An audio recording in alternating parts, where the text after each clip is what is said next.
कोटदू में पटवारी का नाम जब सुनते हैं अजीब सोच इंसान में आ जाती है कि हराम खाना और चक्कर देने का नाम पटवारी है। कुछ अरसा से एक वाकया कोटदू के इलाका मौजा टिब्बा मुस्तकिल दरमियानी के रिहायशी मोहम्मद हबीब भी पटवारी के जुल्म का शिकार हो चुके हैं। अरसा 7 साल पहले पटवारी शबीर चांडिया ने चक्कर देकर कहा कि घर की जमीन बेच दो, तुम्हें और जगह रकबा लेकर देता हूँ। हबीब ने सारा रकबा बेचकर 70 लाख पटवारी शबीर को दे दिए। पटवारी 70 लाख लेकर रफू चक्कर हो गया, आज तक जमीन नहीं मिली। मुझे जनाब पटवारी ये हो गया शबीर अली चांडिया वो और जनाब आमिर चीमा तहसीलदार और उनके साथ एक ग्रुप बना हुआ है दलालों का।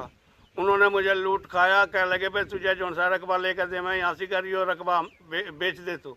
मैंने 65-63 लाख रुपए का रकबा बेच के और उन्हें दे दिया। जो वो रकबा था वो सरकारी था, आमिर इसके नाम के पर लिया था।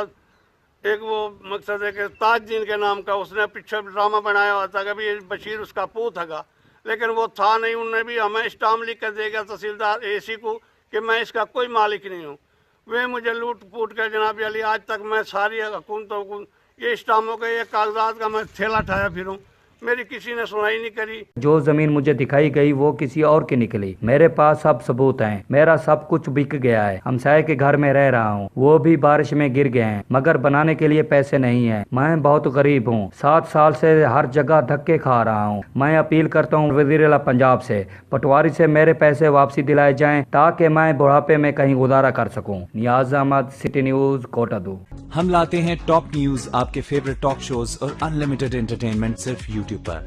अगर आपने अभी तक हमारा चैनल सब्सक्राइब नहीं किया तो अभी सब्सक्राइब करें और बेल आइकॉन को क्लिक करके हमारी लेटेस्ट वीडियोस के बारे में अपडेट जानें।